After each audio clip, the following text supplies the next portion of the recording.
भुवनेश्वर पहुंच चुके हैं। एयरपोर्ट से लेकर जनता मैदान तक, जहां वो जनसभा को भी संबोधित करेंगे, इस कार्यक्रम को होना है। पूरे रास्ते सड़कों के दोनों तरफ बड़ी संख्या में लोग एकत्रित हैं प्रधानमंत्री नरेंद्र मोदी के स्वागत अभिनंदन के लिए। हम जानते हैं प्रधानमंत्री का ओडिशा दौरा ये ऑपरेशन सिंदूर की सफलता के बाद पहला दौरा है। हाथों में तिरंगा लिए सड़कों के दोनों तरफ लोग प्रधानमंत्री नरेंद्र मोदी के अभिवादन स्वागत के लिए एकत्रित हुए हैं।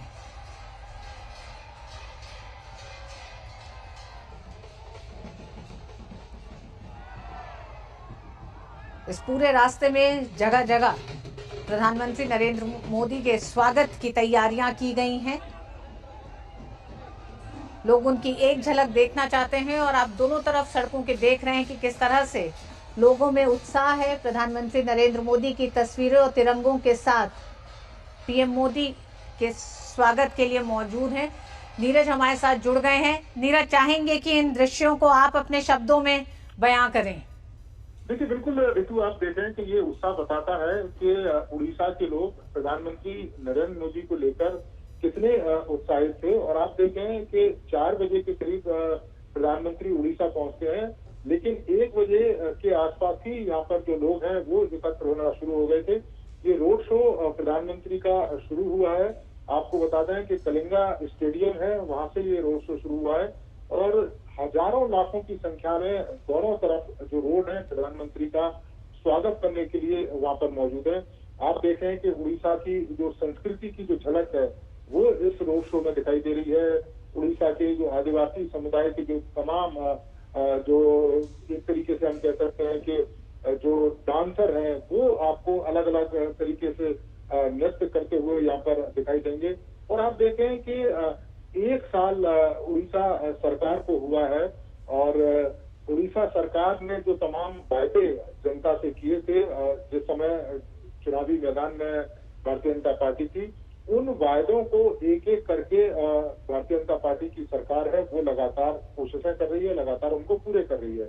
प्रधानमंत्री जब इस बात का जिक्र करते हैं कि देश को विकसित करना है 2047 तक, तो तमाम राज्यों में विकास की गति को उसी तरीके से तेज करना होगा जैसे दूसरे राज्यों में, और उड़ीसा कहीं पीछे ना रहे। यही कारण है कि तमाम तरह की योजनाएं हैं वो उड़ीसा को प्रधानमंत्री के द्वारा दी गई। और आज भी ऋतु 3000 करोड़ से ज्यादा की जो योजना है उनकी शुरुआत प्रधानमंत्री उड़ीसा से करने जा रहे हैं।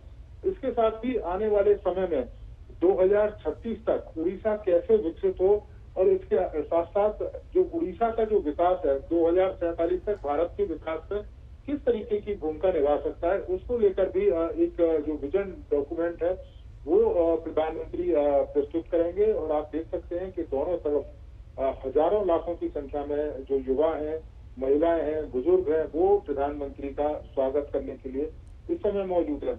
और आप देखें कि कुछ समय पहले ही प्रधानमंत्री ने एक सुभद्रा योजना शुरू करी थी ऋतु। और आपको बता दें कि जो आदिवासी महिलाएं हैं, इसके अलावा उड़ीसा की जो महिलाएं हैं, उनके बेहतरी के लिए, उनके लाभ के लिए इस योजनाओं की शुरुआत की गई थी, जिसमें 1 साल के अंदर 10,000 रुपए उन महिलाओं को राज्य सरकार की तरफ से दिए जा रहे हैं। तो ये हम कह सकते हैं कि एक बेहतरीन प्रयास है प्रधानमंत्री का, और एक डबल इंजन की जो सरकार है उसका जो लाभ है वो उड़ीसा के लोगों को मिलता है। और आदिवासी समुदाय के लोग बड़ी संख्या में शिरकत कर रहे हैं, क्योंकि आप देखें कि ये रोड शो है और रोड शो के बाद प्रधानमंत्री एक विशाल जनसभा को संबोधित करेंगे जिसमें कई लाख की संख्या में आदिवासी, इसके अलावा उड़ीसा के अलग अलग हिस्सों से, भुवनेश्वर के अलग अलग हिस्सों से लोग प्रधानमंत्री की झलक, प्रधानमंत्री को सुनने के लिए पहुंचे। तो ये रोड शो बताता है कि अपने प्रधानमंत्री को लेकर किस तरह का विश्वास, किस तरह का उत्साह उड़ीसा के लोगों के बीच में है। जी नीरज, आप वहां पे मौजूद